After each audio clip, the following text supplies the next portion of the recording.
सेवा, प्रेम। माइक ले लो लवली, जो वो बोल रहे हैं रिपीट करना।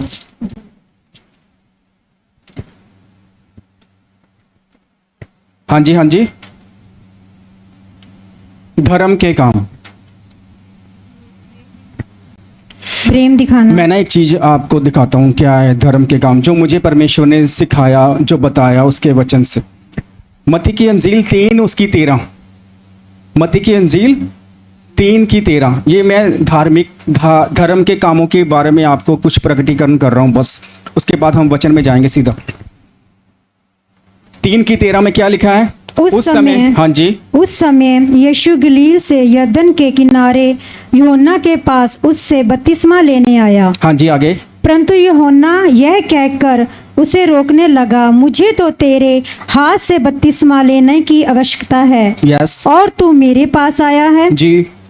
यीशु ने उसको यह उत्तर दिया, अब तो ऐसा ही होने दे, जी। क्योंकि हमें इसी रीति से जी। सब धार्मिकता को पूरा करना उचित है। जी, आगे। तब उसने उसकी बात मान ली 16। और यीशु बपतिस्मा लेकर तुरंत पानी में से ऊपर आया, 17 भी। और देखो उसके लिए आकाश खुल गया, यस, और उसने परमेश्वर के आत्मा को कबूतर के समान उतरते और अपने ऊपर आते देखा। यस। और देखो वह बस, हाँ, देखो यह आकाशवाणी हुई कि यह मेरा प्रिय पुत्र है जिससे मैं अत्यंत प्रसन्न हूँ। हालेलुया। ये परमेश्वर ने आकाशवाणी की उसके लिए।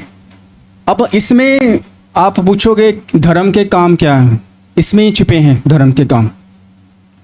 यूहन्ना ने रोका उसे, प्रभु यीशु मसीह को रोक दिया कि ये मत खोने दे, क्योंकि मेरे को तो तेरे हाथ से बपतिस्मा लेना है। लेकिन प्रभु यीशु मसीह ने उसे बोला, ये धार्मिकता को पूरा करना, तेरे लिए और मेरे लिए धार्मिकता को पूरा करना उचित है। मतलब कि परमेश्वर की आज्ञा को पूरा करना ही धार्मिकता कहलाता है। तब स्वर्ग खुला, तब आकाशवाणी हुई कि ये मेरा, हालेलुया, परमेश्वर की आज्ञा को मानना ही, hallelujah, god bless you, hallelujah. अब हम चलते हैं इफिसियों की किताब 6 की 10 में, जो हम सीख रहे थे। ये देह आपकी है, आपकी है ये देह। किसकी है ये देह? मेरी देह है। ये जो शरीर है ये मेरा है, मेरे ऊपर है ये अधिकार इस देह का कि मैं इसे पाप को दूं या परमेश्वर के लिए दूं। हालेलुया। मैंने एग्जाम्पल दिया था आपको, सारे ध्यान दीजिए। मैंने एक एग्जाम्पल दिया था, शायद आपने सुना था या नहीं सुना था, मैं एक बार फिर रिपीट करता हूं। आपके पड़ोस में एक पॉकेट मार रहता है। कौन रहता है? कौन रहता है? पॉकेट मार रहता है। उसको मेले जाना है, और मेले जाने के लिए उसको आपकी बाइक चाहिए। लेकिन उस आप ही के एरिया में एक खुदा का दास रहता है, वो कहता है कि मुझे अपनी बाइक दे, कि मैंने किसी के घर बहन के लिए प्रार्थना करना जाना है, वो बहुत बीमार है। आप किसे दोगे? प्रभु के दास को दोगे। इट मीन्स बाइक आपकी, अधिकार आपका, किसे देना है आपकी ही ऊपर डिपेंड करता है। ये शरीर भी उसी तरह आपका है, आपको किसे देना है? चुगली करने के लिए, चुगली सुनने के लिए, गंदा देखने के लिए, गंदा बोलने के लिए, चोरी करने के लिए, व्यभिचार करने के लिए, ये आपका है। और परमेश्वर क्या कहता है? क्या तुम नहीं जानते कि तुम मेरा आत्मा तुम्हारे अंदर रहता है? हालेलुया। और जहां परमेश्वर का आत्मा है वहां गंदगी नहीं। हालेलुया। हाँ जी, इसीलिए प्रभु में और उसकी शक्ति के प्रभाव में बलवंत बनो। हालेलुया। इसमें हमने सीखा था कि ये ग्रीक में मीनो, इसका जो अर्थ है ग्रीक में, जब हम पढ़ते हैं मीनो, जिसका अर्थ लिखा है बने रहना, निवास करना। हाँ जी, और क्या क्या लिखा था आपने? ठहरे रहना, निरंतर बने रहना, प्रतीक्षा करना किसी स्थान में, ठहरे रहना, किसी कार्य के लिए, किसी संबंध के लिए वहां ठहरे रहना। सिर्फ और सिर्फ इस अक्षर का, प्रभु में, सिर्फ इसी का, प्रभु में। हम कहते हैं ना कि प्रभु में, लेकिन प्रभु में का जो ग्रीक वर्ड में इसका अर्थ निकलता है वो काफी डीप है, वो काफी डीप है। सहना, सहन करना। कार्य में जब हम व्यक्तिगत कार्य में करते हैं, किसी साथ कर रहे हैं, ऑफिस में कर रहे हैं, घर में कर रहे हैं, चर्च में कर रहे हैं, तब हम कार्य करते हैं, तब हमें सहना भी पड़ता है। खुदा की दासी की झिड़क, या हमने कोई गलती कर दी है, या पड़ोस वाले ने कोई टोंट मार दी है, हमारे क्लीग ने हमें कुछ बोल दिया, तो हमें क्या करना है? वहां सहना भी है। Hallelujah, hallelujah. आगे लिखा है, उसकी शक्ति के प्रभाव में बलवंत बनो। मसीह में बने रहने का मतलब हमने यूहन्ना से भी सीखा था। यूहन्ना की किताब में लिखा था, जैसे डाली दाखलता से जुड़ी रहती है, इसी तरह तुम मुझसे क्या करो? जुड़े रहो। तब तुम क्या, डाली कैसे फलती है? कैसे फलेगी वो डाली?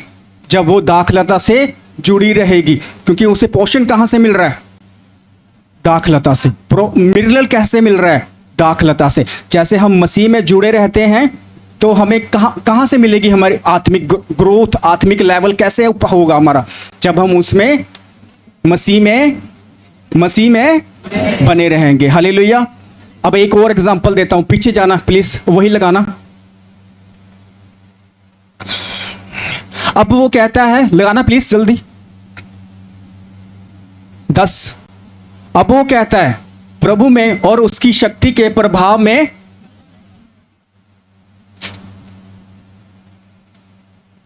प्रभु में और उसकी शक्ति के प्रभाव में, वो कहता है कि शक्ति कहां से मिलेगी? उसकी शक्ति और उसका बल कहां से मिलेगा? कैसे? हालेलुया। कैसे? जुड़े रहने से। अब एग्जाम्पल मैं आपको देता हूं, जो परमेश्वर ने मेरे मन में डाला, जो मुझे दिखाया, जो मुझ पर जाहिर किया। एक मां है, वो प्रेग्नेंट है, उसके पेट में बेबी है। वो बेबी कैसे आहार लेता है? उसको प्रोटीन कैसे मिल रहा है? उसको मिनरल कैसे मिल रहे हैं? जो मां खा रही है, मां में से उसे दिया जाता है। तो वो क्या होता है फिर? ग्रोथ करता है वो, day by day, week by week, month by month, वो क्या करता है? बढ़ता रहता है। दिखाई देता है, महसूस होता है उस मां को कि कुछ हो रहा है। वो मां से ही प्राप्त करता है। जो मां खाती है, जो मां के अंदर है, जो प्रभु, जब हम प्रभु के पास बैठेंगे, उसके साथ संगति में बैठेंगे, तो फिर जो प्रभु के आत्मा में है, तो फिर हम वो ही क्या करेंगे? वो ही क्या करेंगे? क्या करेंगे? हालेलुया। हम जब हम उसके साथ बैठेंगे, वो अपनी मां के साथ क्या है? जुड़ा हुआ है। प्रभु में जो हमने सीखा था ना, उसमें लिखा है उसमें रहना। एक वर्ड है जिस उसमें बने रहना। हालेलुया। ग्रीक में जो प्रभु में, आप लगा सकते हो उस फोटो को, नहीं लगा सकते कोई बात नहीं, उसमें है। जब आप लास्ट वीडियो देखोगे उसमें वो लगाया हुआ प्रिंस ने फोटो। हालेलुया। उसमें अर्थ लिखे हुए हैं उसके सब। उसमें एक अर्थ ये भी है कि उसमें जुड़े रहना। बने रहना का मतलब है मसीह में कि उससे जुड़े रहना, उससे डाइट पाना, उससे खुराक पाना, ताकि तुम क्या कर सको? आत्मिक लेवल में बढ़ते चले जाओ। आत्मिक लेवल में बढ़ते चले जाओ उसमें। Hallelujah, hallelujah. इफिसियों की किताब 1 की 19 और 21। इफिसियों की किताब 1 की 19 से 21 तक। और उसकी सामर्थ यस। हम में जो विश्वास करते हैं कितनी महान है हाँ जी। उसकी शक्ति के प्रभाव के उस कार्य के अनुसार हाँ जी। जो उसने मसीह में किया कि उसके मरे हुओं में से जिलाकर यस। स्वर्गीय स्थानों में अपनी दाहिनी ओर यस। सब प्रकार की प्रधानता और अधिकार और सामर्थ और प्रभुता के और हर एक नाम के ऊपर जो ना केवल इस लोक में पर आने वाले लोक में भी लिया जाएगा बैठाया। Yes, hallelujah. ये किसके बारे में बोल रहा है परमेश्वर का वचन? प्रभु यीशु मसीह के बारे में बोल रहा है। Hallelujah, hallelujah. कि उस में परमेश्वर ने अपनी सामर्थ को प्रकट किया। किस में? मसीह में, मसीह के जीवन में परमेश्वर ने अपनी सामर्थ को प्रकट किया और सब प्रकार की प्रधानताएं, अधिकार, सामर्थ और प्रभुता और हर एक नाम के ऊपर ना जो इस लोक में और आने वाले लोक में भी लिया जाएगा बैठा दिया। हालेलुया। ये क्या है? वो परमेश्वर प्रभु यीशु मसीह की क्वालिटीज हैं। ये उनके ऊपर अधिकार है, ये उनके ऊपर ये पावर है। किसकी पावर थी? ये परमेश्वर की पावर थी जो मसीह में उन्होंने प्रकट की। अब फिर जब मसीह गए तो वो पावर किस में आ गई? वो पावर किस में आ गई? Hallelujah, hallelujah. मैंने कहा था ना कि हम उसी के द्वारा क्या पा सकते हैं? शक्ति को पा सकते हैं, सामर्थ को पा सकते हैं। हालेलुया। इफिसियों की किताब 3:16 में लिखा है, देखो परमेश्वर का कलाम स्पष्ट करता है कि वह अपनी महिमा के धन के अनुसार यह दान दे कि तुम उसके आत्मा से अपने भीतरी मनुष्य तब में सामर्थ पाकर बलवंत होते जाओ। हालेलुया। क्या होते जाओ? बलवंत होते जाओ। इफिसियों की किताब में हमने पढ़ा था 10 में कि उसकी शक्ति के प्रभाव में क्या बनो? बलवंत बनो। अब यहां पर लिखा है कि मनुष्य तत्व में अपने भीतरी मनुष्य तत्व में सामर्थ पाकर किसके द्वारा? किसके द्वारा? किसके द्वारा? उसके आत्मा के द्वारा। किसके आत्मा के द्वारा? मसीह के आत्मा के द्वारा सामर्थ को पाकर हम क्या होते जाएं? मजबूत होते जाएं मसीह में। चट्टान के ऊपर जिसने अपना घर बना रखा है उसके ऊपर आंधियां भी आएंगी, तूफान भी आएगा, भूकंप भी आएगा, उसे हिला नहीं पाएगा क्योंकि वो चट्टान पे बना है। ये सामर्थ उसके आत्मा के द्वारा सामर्थ पाकर हमने क्या धारण किया है? बल धारण किया है। हालेलुया। ये उसी के आत्मा के द्वारा है। हालेलुया। 1 कुरिन्थिया 16:13।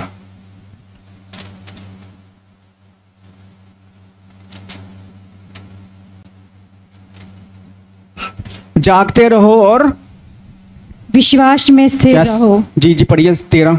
पुरुषार्य करो, बलवंत हो। पुरुष प्रधान प्रधान नहीं है पास्टर, पुरुषार्य है।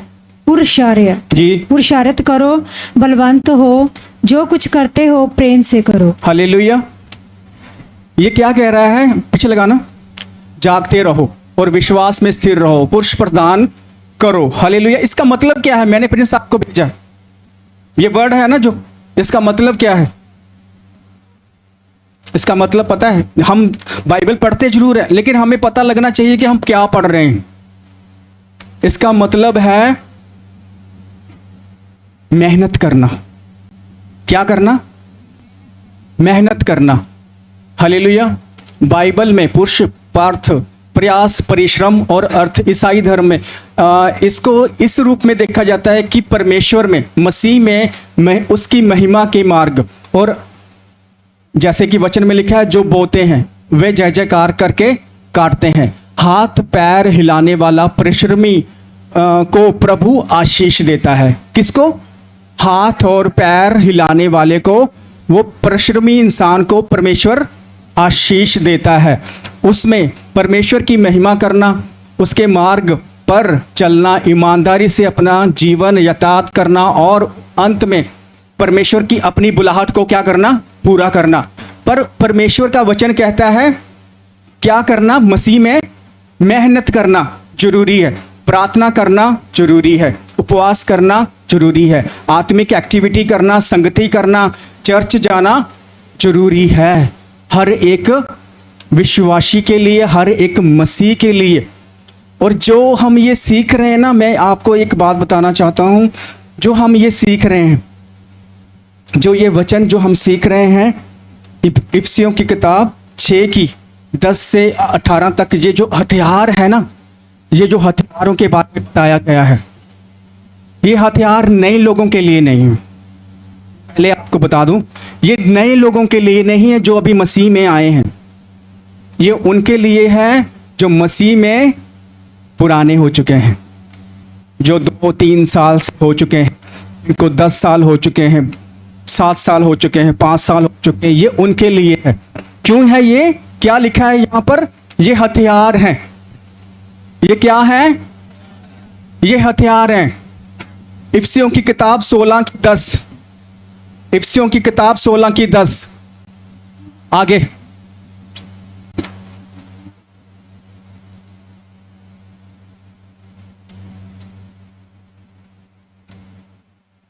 11 लगाना बेटा इसका। परमेश्वर के सारे हथियार बांध लो ताकि तुम शैतान की युक्तियों के सामने कड़े खड़े रह सको। 12 लगा है, 12वां में लिखा है, क्योंकि हमारा यह मल्ल युद्ध लहू और मांस का नहीं परंतु प्रधान और अधिकारियों से और इस संसार के अंधकार के हाकिमों से और उस दुष्ट की आत्मिक सेनाओं से है जो आकाश में है। Hallelujah, hallelujah. 13 में लिखा है, इसलिए परमेश्वर के सारे हथियार ताकि तुम बुरे दिनों में सामना कर सको और सब कुछ पूरा करके स्थिर रह सको। हालेलुया। ये हथियार हैं और हथियार सिर्फ और सिर्फ और सिर्फ सोल्जर को दिए जाते हैं। किसको दिए जाते हैं? सोल्जर को दिए जाते हैं। आपने देखा है कोई फौजी में फौज में गया और फौजी बनने और उसे पहले ही दिन बोल दिया, ले वर्दी पाड़ा, तू फौजी बन गया। हाँ फौजी साहब जी, ऐदा होया सी, मेरे भाई ने फौजी की ट्रेनिंग ली है ना, उसको पता है। क्या ऐसे हो गया था पहले दिन? नहीं होया सी। वो कहते सी जब तक तपेगा नहीं तब तक बनेगा नहीं। हालेलुया। उन्होंने तपाया पहले। और ट्रेनिंग कितनी देर की होती है फौजियों की? जब से कम मतलब जब उन्हें सेलेक्ट किया जाता है 6 महीने की। देखो आपके सामने बोला भाई ने, 6 महीने की उनकी क्या होती है? सिर्फ ट्रेनिंग होती है। उन्होंने अनुशासित जीवन जीने के लिए उन्हें ट्रेंड किया जाता है। अनुशासित जीवन जीने के लिए उन्हें क्या किया जाता है? ट्रेंड किया जाता है। तब जाकर उस यूनिफॉर्म को वो पहन सकते हैं। एक सोल्जर, एक योद्धा भी तभी डाल सकता था उन हथियारों को जब वो सक्षम हो जाता उन्हें चलाने के लिए, जब वो ट्रेंड हो जाता, तब ये दिए जाते थे। ये नए लोगों के लिए नहीं है। मैं ये क्लियर कर देना चाहता हूँ आपसे, क्योंकि आप शायद आप कहोगे कि ये क्या है। ये उन लोगों के लिए है जो परमेश्वर में चल रहे हैं, लेकिन उन्हें हथियारों के बारे में पता नहीं, उन्हें पता ही नहीं कैसे चलाने हैं, ये हमें कैसे प्रोटेक्ट करते हैं। Hallelujah, hallelujah. वो कहता है कि परमेश्वर में, मसीह में हमें क्या करनी है? मेहनत करनी है। और हमें जब मेहनत करेंगे, परमेश्वर का वचन कहता है कि मसीह में की गई मेहनत कभी व्यर्थ नहीं जाती। हालेलुया। जब हम मसीह में मेहनत करते हैं, उसमें बने रहते हैं, हालेलुया, और उसकी आज्ञाओं में बने रहते हैं, तो क्या हम पाते हैं? अपने जीवन में बल पाते हैं, सामर्थ्य पाते हैं। हम अपने आत्मा को मजबूत होता हुआ पाते हैं। हालेलुया। तब हमारे ऊपर जो आंधी रूपी परेशानी आई है, तकलीफ आई है, चाहे वो डॉक्टर की वजह से, चाहे वो हमारे फाइनेंस की वजह से, कि परिवार की वजह से आई है, तो अब हम उसका क्या कर पाते हैं? डट कर सामना कर सकते हैं। हालेलुया। क्योंकि हम क्या पाए हुए हैं मसीह में? हमने मसीह में क्या पाया है? बल धारण किया हुआ है। हालेलुया।